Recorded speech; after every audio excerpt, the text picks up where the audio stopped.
Greetings and a warm welcome to the 2024 45th Annual Darwin Festival. We're thrilled to have you join us today for an exciting week-long set of events. And these have been designed around the idea that we think it's a great idea to bring researchers to campus for you as students and for the community. This week, of course, celebrates the work of Charles Darwin. And we have sessions all week from leading researchers celebrating the field of biology and its impact on the world today. My name is Brian Van den Heuvel, the new dean of the College of Arts and Sciences here. I'm a recent addition to Salem State. I've only been here about 7 months, but what many of you might not know is that I'm a botanist and an evolutionary biologist. The first class I ever TA'd was evolution. And to be quite frank, it's my most favorite class to teach. Why? Why is evolution important? Why do I enjoy teaching it? Why did I enjoy TAing it? Because it's a class about theory with a capital T, meaning that it's explanatory, right? And it's alive. This isn't just a set of facts that you might memorize. This is something that we can continue to test and continue to work on. First, welcome to Salem State. Many of you are probably from here, but just quick, if anybody's joining us from far away, we are a public university, and our core mission is to make contributions to the civic life, environmental sustainability, and cultural, social, and economic vitality of the North Shore region. We are hoping and will become the first Hispanic-serving institution in the state at a 4-year public school. We also have just rolled out a new strategic plan where, alongside some of the more traditional core values like academic excellence and open inquiry, Salem State has made a conscious pivot to serve the North Shore region, placing student success above all else, and also to embrace justice, equity, diversity, and inclusion, belonging, civic engagement, access and affordability, and environmental sustainability. This festival is a fantastic example where a group of faculty, staff, and students have come together to build community in science. And so I guess I ask you, why is it important to build community in science? And for me, and maybe some of the other faculty and researchers in the audience, at many points along our research career, we are alone. We are staring at a screen. It's 2 a.m. That screen probably has ones and zeros or words on it, or maybe A's, C's, G's, and T's. And we ask ourselves at 2 a.m, why am I doing this? And who else absolutely or is any way interested in what I'm doing? As someone who worked on a group of shrubs in the rose family, I can tell you I worked on that a lot. But at these particular moments, we come together as a group, right? We share the work that we've done. And even if your work only contributes to evolution by this small amount, all of us together, right, increase what we know and understand through how we talk about it and what we learn and share in events like this. This festival was founded by Dr. Virginia Ginger Cavill, and I'm sorry if I mess up some of the last names. Cavill, thank you. And Dr. Philip De Palma, both retired biology colleagues.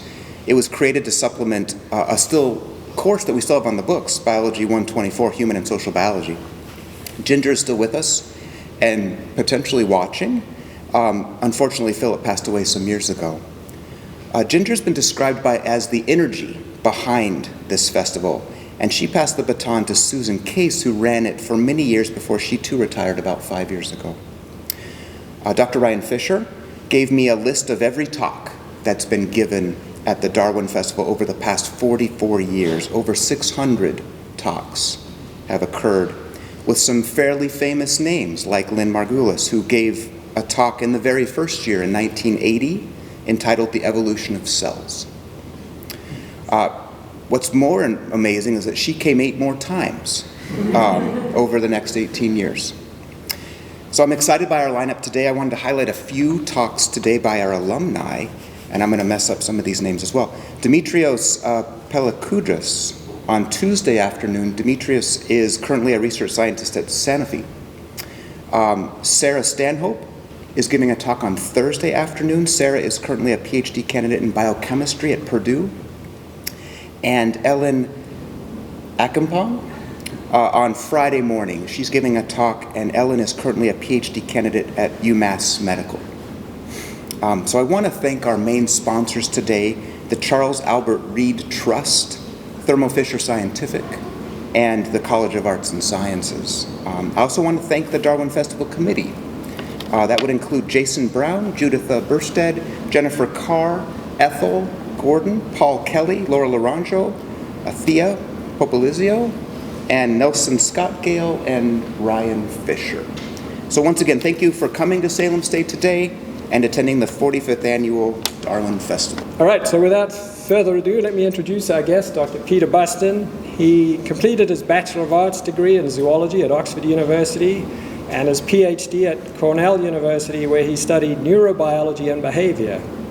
He has completed postdoctoral work at the National Center for Ecological Analysis and Synthesis in Santa Barbara, California, and one at the Estación Biológica de Donana in Seville, Spain. Dr. Buston is now a member of the biology department at Boston University and has had a long fondness for clownfish and other social reef fish. And today he will explore how socially living vertebrates can alter growth and size across the animal kingdom. His talk today is entitled Strategic Growth in Social Vertebrates. Welcome, Dr. Buston.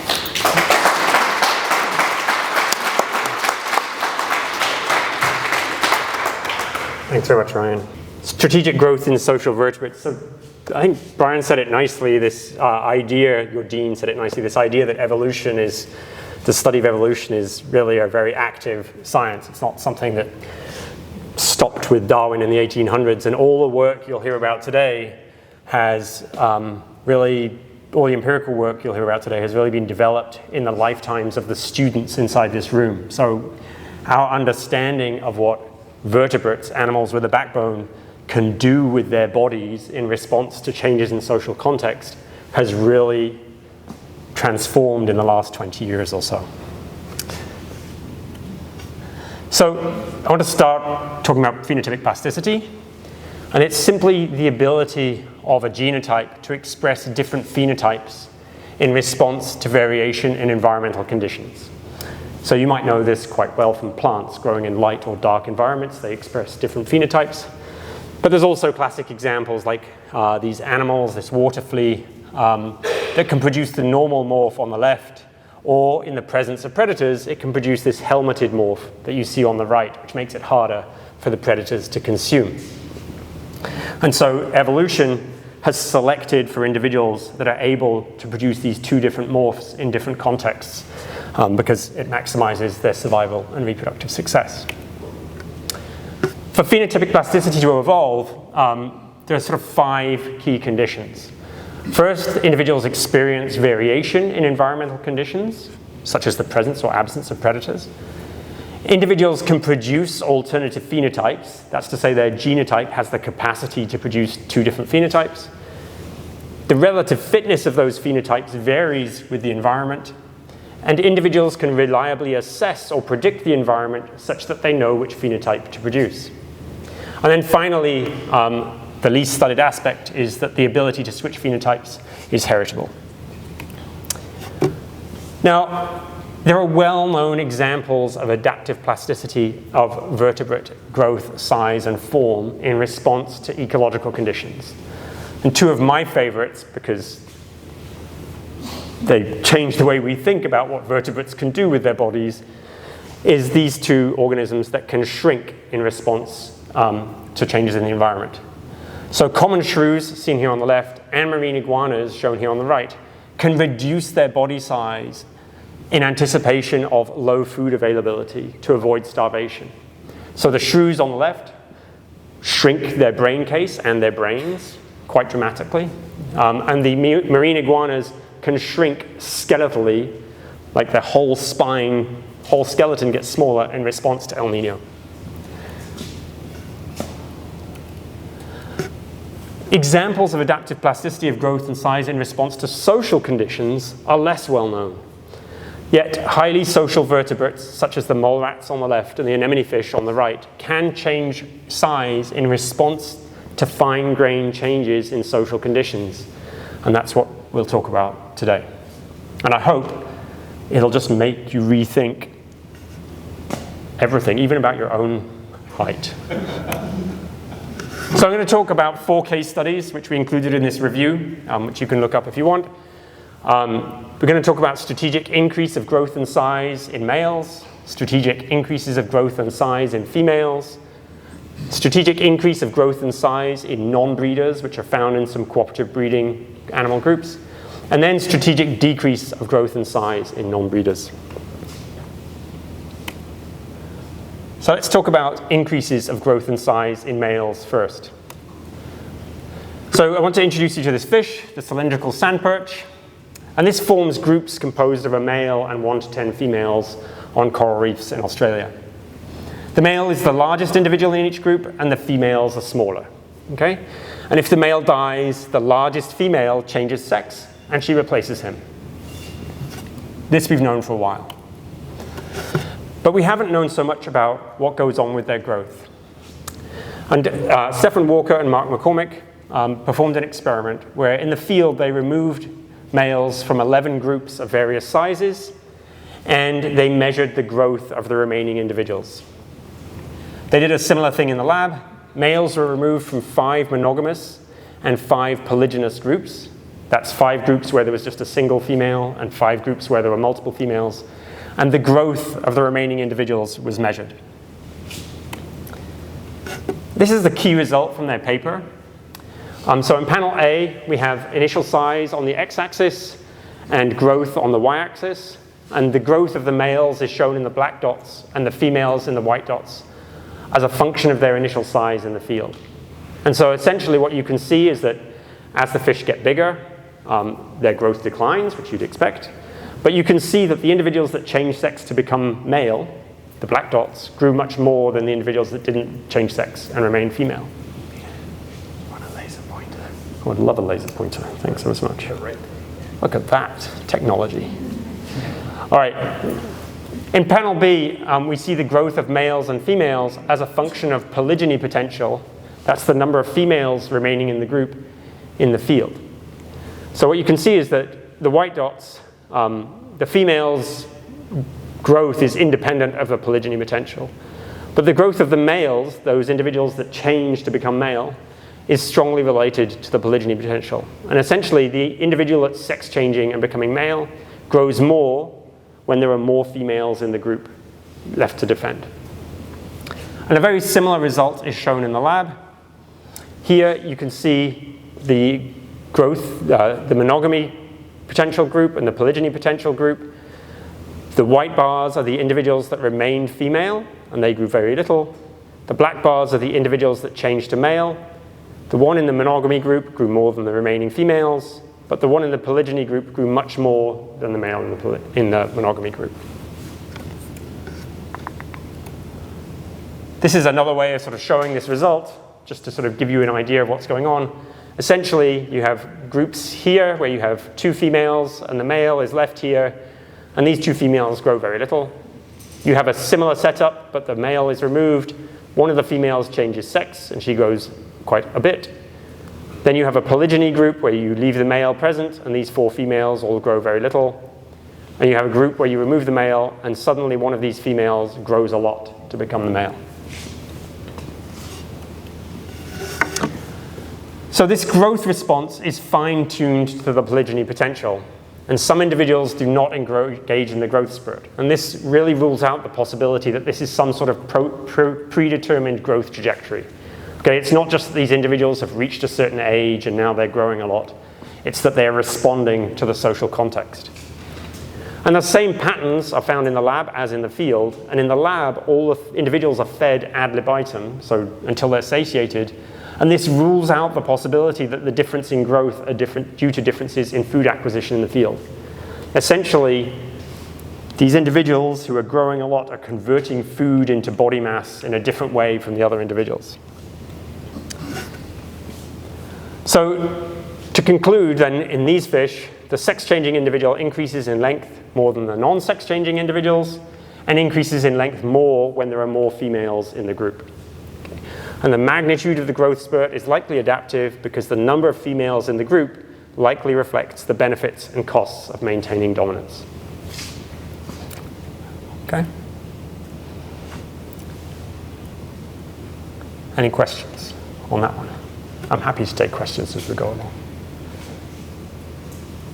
Okay, we'll go on to the next one. It gets more fun with each little vignette. Okay, so now we're going to talk about strategic increase of growth and size in females, and we're going to talk about these wonderful animals, the Damaraland mole rats. These are subterranean rodents living in South Africa.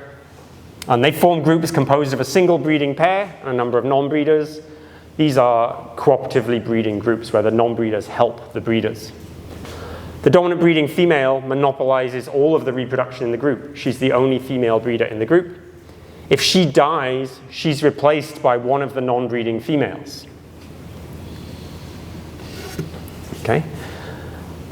So what Jack Thorley and others did in this paper in 2018 is they manipulated the life history trajectory of 30 natal sisters in captivity. So this is 30 same-aged sisters. Females were randomly allocated to one of 3 treatments, and the growth of individuals was tracked. Okay. So the 3 treatments are that the female became a breeder. Either she was in a group as a non-breeder, or she was on her own as a non-breeder. And what you can see is that when the social context was manipulated such that this individual became a breeder, we've got months on the x-axis here and growth of a particular vertebrate on the y-axis here. When females become breeders, they grow much more than females who are either remain non-breeders or females who are on their own in a group. Okay? This difference is shown again here, but without, just at the beginning and the end. They all start off with the same L5 vertebra length, but those who become breeders, their vertebrae elongate a lot. This is also true, but actually slightly opposite for skull width. Okay. This is to give you sort of more of an idea of what's going on with the experiment and the growth response. Okay? So this is the setup. You have a social group with a breeding pair. If the female remains as a non-breeder, she grows a very little bit. If she's put on her own as a solitary non-breeder, she also grows just a little bit. But if she becomes the female breeder, that's if you remove the female from this breeding pair such that a replacement female is needed, she's growing a lot. Okay? Her vertebrae are lengthening in response to this change in social context. And again, in this experiment, the nice thing about this experiment is that you have age, size, and litter match, genotype match controls. And these rule out the possibility that this growth spurt represents a predetermined growth trajectory. It's not that these female non-breeders are in a group and at some age or some part of maturity they suddenly decide to grow more. That's not the way it's working. It's when the breeding female from within the group disappears that one of the remaining females chooses to grow and become a breeding female. Is there? Yeah. How is that determined? Is it just random, or is there one that becomes more aggressive eating, or? Yeah. So often in these mole rat groups, when the queen dies, there's often a bloody fight between the subordinate non-breeders, and once that bloody fight has occurred, one individual tends to ascend to be the next queen. It's very Shakespearean. And that's actually a common feature of many of these societies that I'm going to talk about, is that there's really intense conflict over access to reproduction, which is part of the reason perhaps for these modifications of growth and size. Okay, so females that acquire a breeding position show rapid increases in growth and size that enhance their fecundity and their competitive ability. So if you look across breeding females, Increases in body length are associated with increases in litter size. The bigger she is, the more pups she can have, because there's basically more room in her body cavity. And this indicates that this change in size is adaptive, right? By suddenly getting much bigger, much longer, as she becomes a breeding female, she can have more pups in every litter. More questions? Yes, please. 30 natal females means they're litter mates? No, I think you've got 10 litters, and 3 females were drawn from each litter and 1 put into each treatment.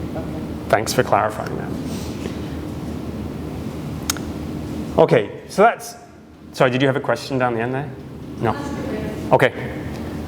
So now we've talked about increases in size in males and increases in size in females. Let's zoom in and have a look what's going on among these non-breeders within some of these animal societies. Now I want to introduce you to another animal that you might have seen in natural history movies, the Kalahari meerkat, Suricata suricata. And Kalahari meerkats are tremendously cute on the one hand, but also very interesting from the perspective of evolutionary biologists.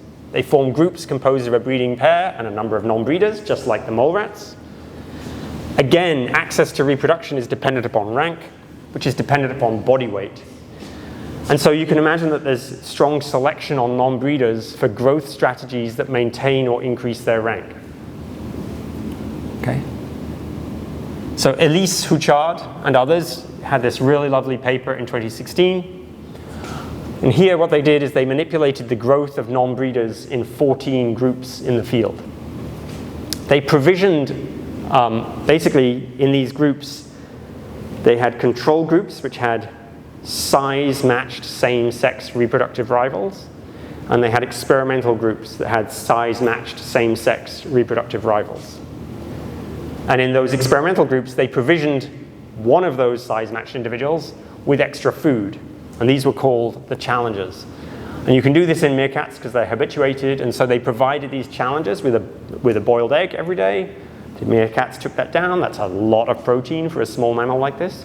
And so these individuals had a lot more energy, a lot more protein to grow. And then what they did is they measured the effect on the other individual in the size-matched reproductive rival, which they called the challenged individual. And so here's the main result from that paper.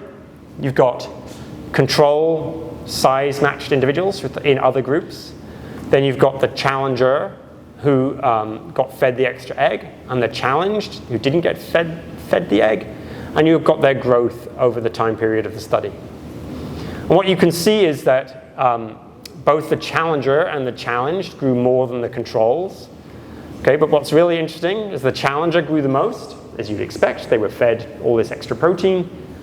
What's really fascinating is that the challenger, who wasn't fed this extra protein, grew more than the controls. This individual is effectively growing, trying to keep up with this individual so that it doesn't lose its place in the dominance hierarchy. Okay? How did it do this? It turns out in the wild, these individuals increase their food intake. They start foraging more, desperately trying to get enough food so that they can grow, not to lose their place in the size hierarchy.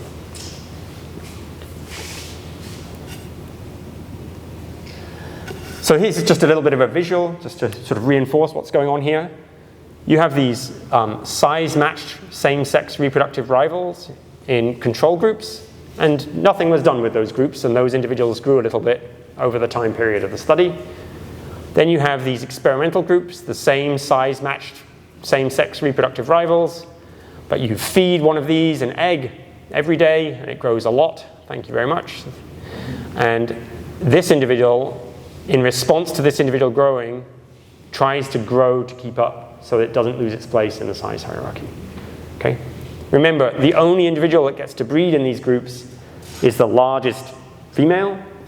Okay? And effectively, if the breeding female dies, it's the largest non-breeding female who will take over. So it's really important not to lose your place in the social queue.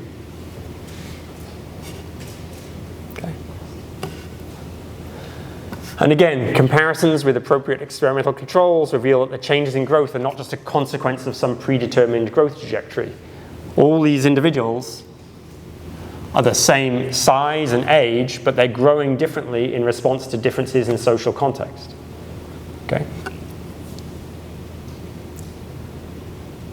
So this study nicely shows that specific individuals can adjust growth in response to aspects of their own specific social environment.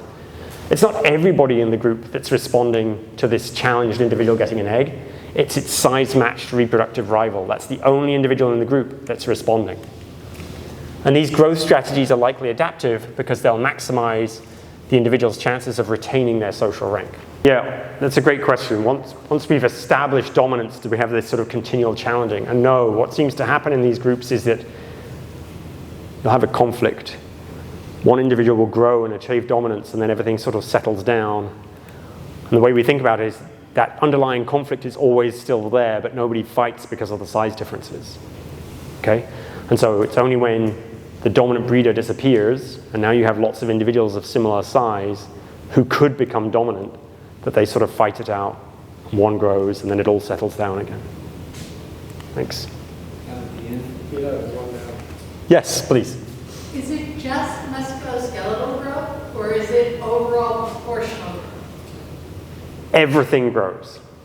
So, I mean, not equally. As you remember in the mole rat example, her skeleton was getting bigger, her vertebrae were getting bigger, but actually her skull wasn't. So different bits grow at different rates. But everything, you know, the liver, the eyes, everything is growing. And to me, this is what's really interesting, is that I think these organisms give us a really good insight into how we might be regulating, turning on and off the growth of our organs, our sensory organs, in a way that might have some sort of transferability to medicine. These individuals, presumably, to resolve these conflicts, have to be able to assess their own size and the size of others, signal that honestly in some kind of way, and adjust their growth in response. It's a whole area that we have only just started to dabble in. Okay. So one thing I like about this study is that an undergrad in my lab at BU actually read this study and thought it was really cool, and then we were able to replicate it in the lab in clownfish. And so we took tiny little baby clownfish, the organisms I'll introduce you to next, and we established them as pairs in little sea anemones or on their own. And we fed everybody the same amount, and the paired size-matched reproductive rivals grew faster than the solitary individual, exercising almost exactly the same thing as you see in meerkats. And that brings us to strategic decreases of growth in non-breeders, which we see in clownfish. So these are the organisms I've worked on for a long time, since I knew Professor Lynn Fletcher in graduate school. And they form groups composed of a breeding pair and a number of non-breeders. Okay, so in these groups, this is the female, she's the largest, this is the male, he's the second largest, and there can be anywhere from 0 to 4 non-breeders, and they get progressively smaller. Access to reproduction is again dependent upon rank, which is dependent upon length. And so you can imagine, just like in the meerkats, that there's going to be selection on non-breeders for growth strategies to retain their rank. And so, as part of my PhD work, I monitored the size and growth of 70 groups, that's 330 odd individuals, over 1 year in the field in Papua New Guinea. Calculated the size ratios of all the individuals adjacent in rank, and then manipulated at a later date the size ratios of individuals adjacent in rank to determine their fate. And the reason for that experiment, which was done by Rebecca Branconi and others in 2020, will become apparent. Okay, so the first two panels represent work from my PhD, and the bottom panel represents data from Rebecca Branconi's paper later. So, as a product of my PhD work, we showed that the observed distribution of size ratios between individuals adjacent in rank, that's shown in dark gray here, is different from the distribution of size ratios expected by random chance, shown in white. What does that mean? You've got size ratio on the x-axis here. A size ratio of 1 means that the individual of the lower rank, let's say rank 3, is exactly the same size as rank 2. If the size ratio is 0.5, it means that rank 3 is half the length of rank 2. Okay, and what you see is that the observed distribution of size ratios has this peak around 0.8. In the wild, in these groups, a lot of these non-breeders are 80% of the size of their immediate dominant. Okay? Now you don't know if that's just random or whether there's something interesting going on. So what we did is we randomized all of the data on the computer and asked if nothing special was going on, what would the size ratios be between individuals adjacent in rank? That's shown in the white distribution here. And you can see there's a big difference between this white distribution and the gray distribution. The gray has this big peak. Individuals tend to be around 0.8 of the size of their immediate dominant. And there's no size ratios under natural conditions close to 1, or in fact, very few size ratios greater than 0.9. Okay? Why might that be the case? Well, first of all, it's because the subordinates are regulating their growth. Here we see size ratio on the x-axis and percent change in length on the y-axis. The growth of the dominant is unrelated to the size ratio. The growth of the subordinate, if the size ratio is less than 0.8, they grow more than their dominant. And if it's greater than 0.8, they grow less than their dominant. And this leads them to converge on this size ratio of 0.8. And I hypothesized that the reason for that is that if they get any bigger,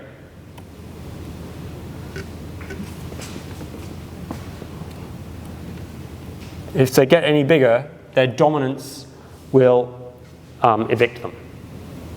Okay? And that was later tested by Rebecca Branconi. She went to groups in the field, she removed individuals of a particular length, and then she introduced individuals a few millimeters bigger or a few millimeters smaller and determined their fate. And what you can see is that when they were a few millimeters bigger than the original rank 3, they got evicted much more often than they did if they were a few millimeters smaller. Okay. So essentially, what's going on in clownfish groups is that you have the female, the male is 80% of her size, and the non-breeders are 80% of the male size, and if there's another non-breeder, he's 80% of this one, and so on down the size hierarchy. They look like these Russian dolls that are all nested together. And the size ratios are maintained because subordinates reduce their growth when they reach 80% of the size of their immediate dominant. And they do this because failure to do so results in eviction from the group. Okay, and eviction from the group of clownfish results in death on the reef. Okay? So, while, these cute and cuddly creatures that feature in Disney movies all seem very nice, they'll actually, they have this threat of evicting each other from the group, and they will evict and kill each other should they come into conflict. Okay. So in clownfish, individuals adjust their growth and size in response to the size of those immediately above them in the size hierarchy. And again, this strategy is likely adaptive because individuals that don't regulate their size are evicted from the social group and they perish. Questions on that example? Yeah. And this is sort of related to some of the others, but how do they shrink themselves? So it's a great question, is how do they... So in all these examples, there's no evidence of, in the social examples, no evidence of shrinkage. They just stop growing, okay? The iguanas and the shrews that I presented earlier do shrink. And so people have become really interested now in like the genetic mechanisms underlying that. I have a PhD student, Lily Weiser, in the lab, who's asking these questions. What are the changes in gene expression by which they can control their growth? And that's particularly interesting, I think. Alejandro, I had a question.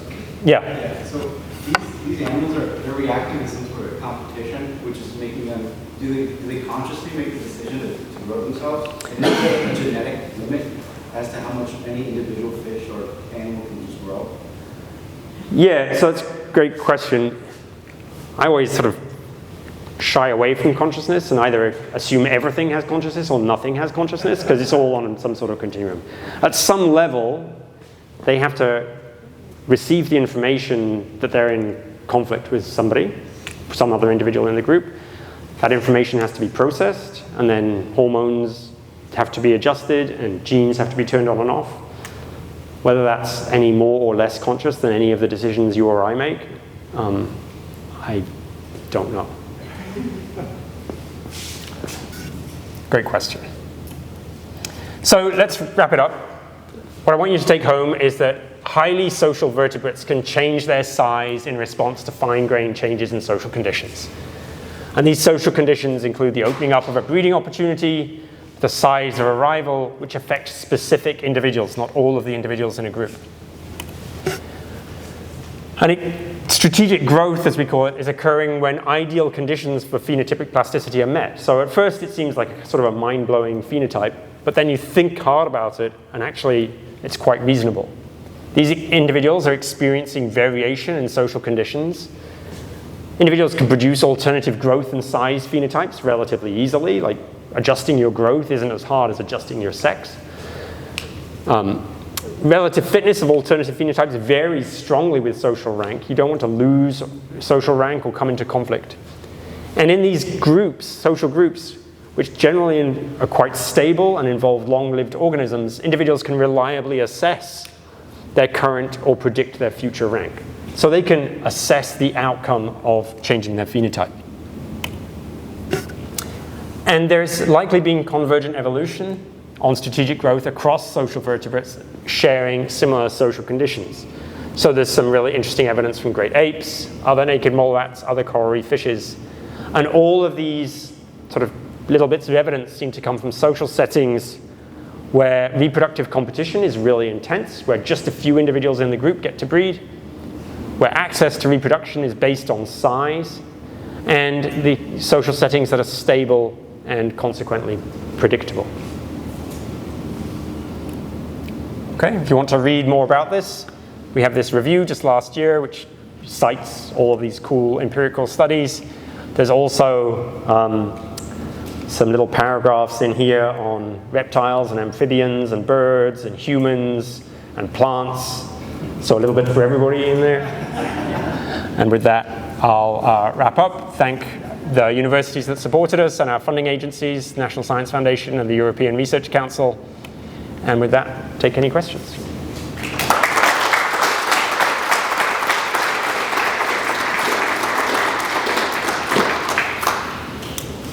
It's a great question. So the question was, sort of, what's the dynamics or in these naked mole rat groups once the female takes over and she's now producing litters, what happens to these individuals, if I understand correctly? So in naked mole rats, the vast majority of the offspring don't disperse, they stay home. And so effectively what she's doing is she's producing sons and daughters who are not breeding and that will help her to produce even more offspring, much like the queens in ants or bees or wasps. And so those non-breeders, they stay home. You get naked mole rat colonies that can be 300 individuals living underground. The non-breeders go out and they help dig tunnels and forage for tubers, and they bring back bits of tuber to the queen, and she gets fat and she has more offspring. And those non-breeders are passing on their genes by helping the queen, who shares her genes, until the day she dies. And then amongst all those offspring, there'll be a bloody fight. And one of them will get to ascend to be the new queen. It's very, as I said, very Shakespearean. The question is, how did I come up with studying this specific sort of phenomenon? I studied these guys. I was really interested in studying cooperative breeding for my PhD, understanding why animals cooperate. And lots of work had been done on terrestrial insects, ants, bees, wasps, and on social mammals and social birds. So almost everybody who had studied cooperative breeding at the time, when I started my PhD, was working on terrestrial organisms. And I really wanted to study that, but I also really wanted to be a marine biologist. And so I found these fish that seemed to be doing something similar.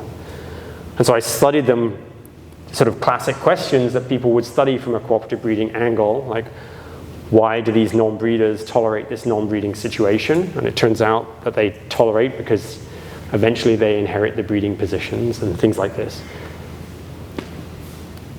So this question of how they regulate their growth was never the initial question that I set out to study.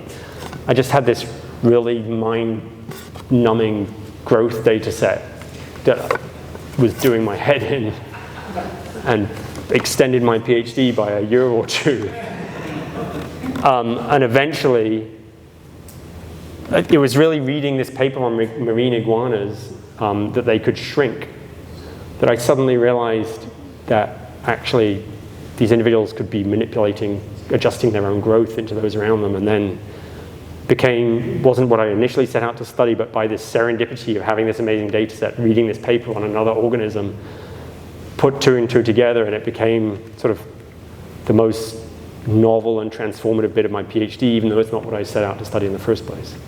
So it's kind of cool. Like all the other work I've done is like nice study of cooperative breeding in clownfish, and then this is like, holy cow, these vertebrates are turning their growth on and off. So that's how I got to study it. That's a nice question, thanks.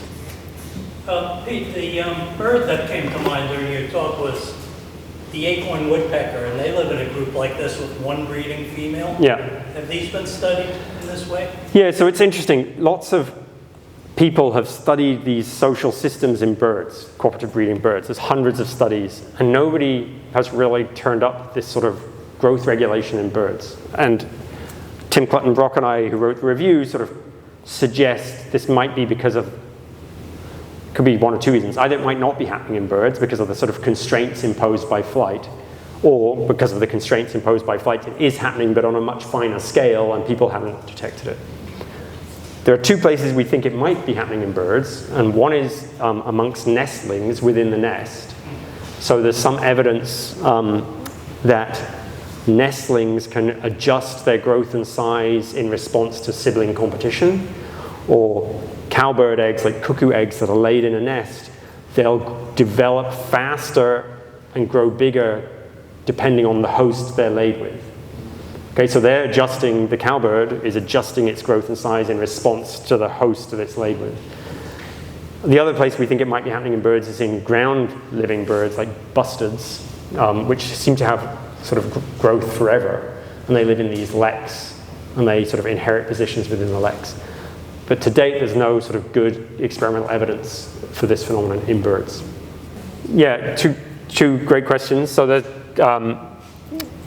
can't think about sex ratio in quite the same way as we do in other organisms because they're hermaphrodites, and so every anemone just contains one female and one male and a bunch of non-breeders, all of whom can be male and female in their lifetimes, right? So the sex ratio is almost always perfectly 1-to-1 or 50-50 in these clownfish populations. And then relatedness in clownfish, one of the things that's really interesting, and this sort of gets back to your question, is in clownfish, all the non-breeders, all the babies that are born disperse.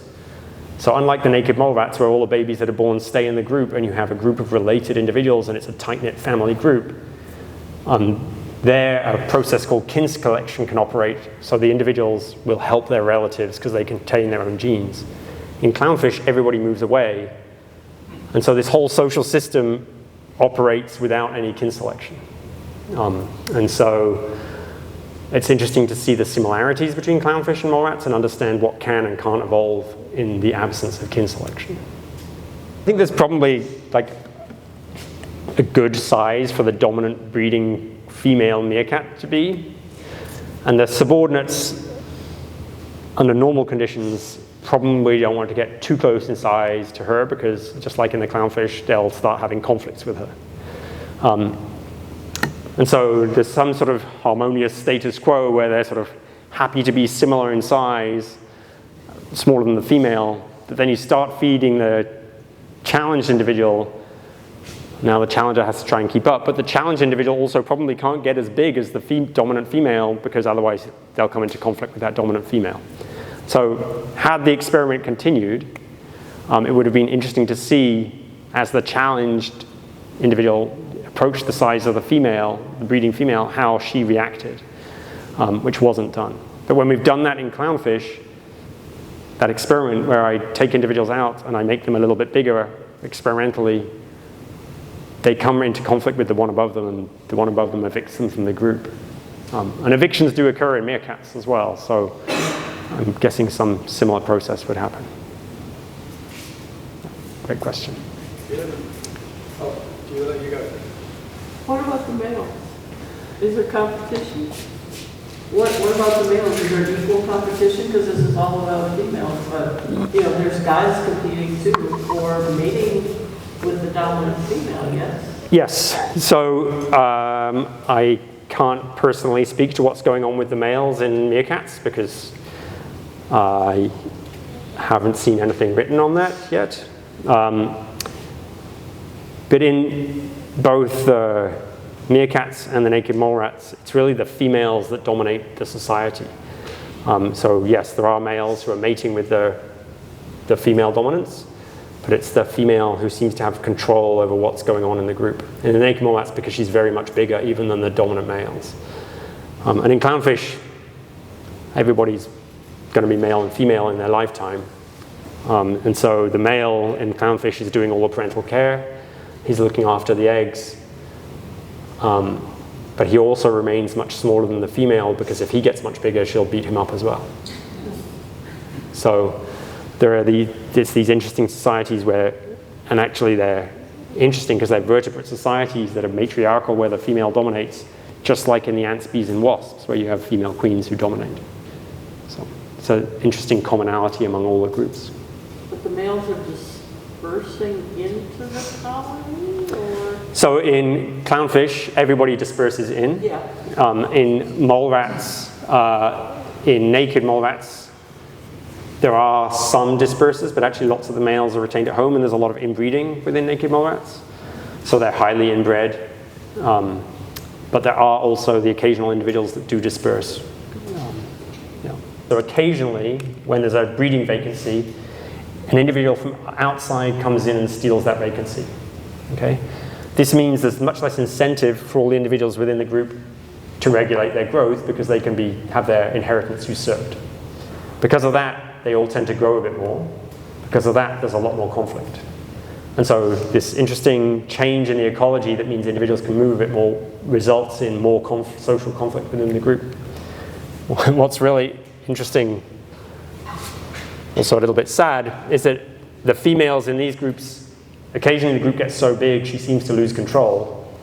She gives up, she leaves, she goes down the reef, she finds a group of these individuals who are competitively inferior, kills them all, and starts from scratch in their anemone.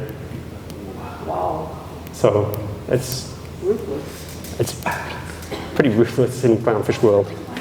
Yeah. We have another question here.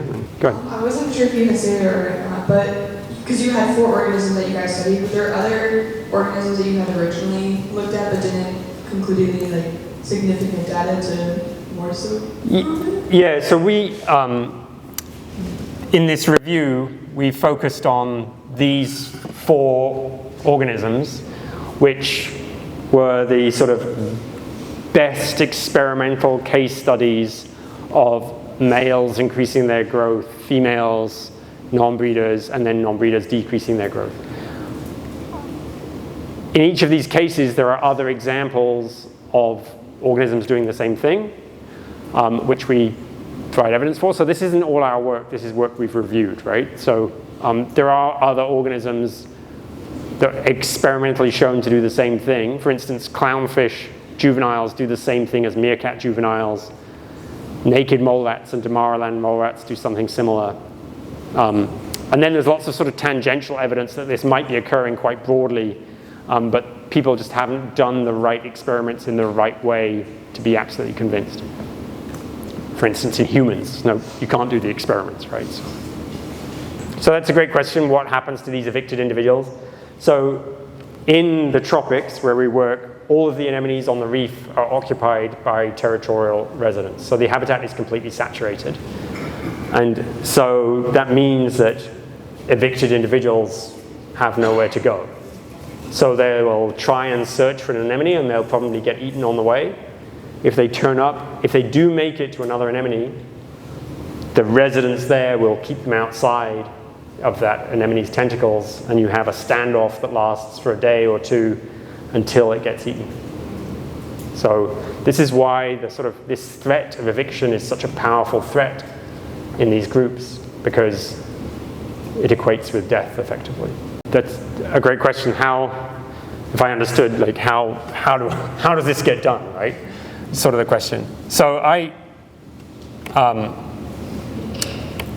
when I was choosing which study organism to work on, I liked these individuals, this species, particularly because it looked like I could work on it in the ocean, but it was a fairly simple setup. Okay, by that I mean that I could find anemones on the reef in relatively shallow water, so 10 to 20 meters in depth, up to 60 feet, depths I can work on scuba. It's clear, shallow water, it's warm, I can spend hours there every day. Once you've mapped the anemones don't move. Once you've got the fish within the anemone, they don't move either because of this, they're poor swimmers and there's nowhere for them to go. So it meant that I could go back every day to these same anemones and work on these fish. They're also relatively easy to catch. You just use hand nets like you would from a tank. So you can catch them, measure them, weigh them, photograph them, and you put them back. It's all absolutely fine. They just get on with business as if nothing happened. Another reason I chose them is because you can see they're sort of orange. They have these 3 white bars. The bars are bordered with black. There's enough variation in their colors that I can tell them all apart individually. So just like I could learn the names of all the people in this room based on your differences in your faces, I had 340 individuals in the population and I could tell them all apart. Okay, the little things like some individuals would have no black around the bars, or this, you can see this 3rd white bar extends very closely to this 1st white bar here, this 2nd white bar. In contrast to here, there's a big orange gap, right? So these little differences you'd cue in on in the wild and you could tell them all apart. And so all of my early work on these was done in the field, and simply because they were so easy to work with in the field. We do now have a lab population at BU, so now we do both, and that's really nice because it's easier to have undergrads work in the lab than it is to have them work in New Guinea. And we can do things in the lab that we can't do in the field and vice versa. But the reason I chose to work on them in the field is because they were so easy to work with and relatively easy to work with in the field. Okay, it's a great question. And so like, there's experiments we've been able to do with them that, you know, people who work on mole rats or some of these cooperative breeding birds just can't do, just because these are so tractable. I can catch them almost with my hands and play with them. Thank you very much, Peter. Thanks so much.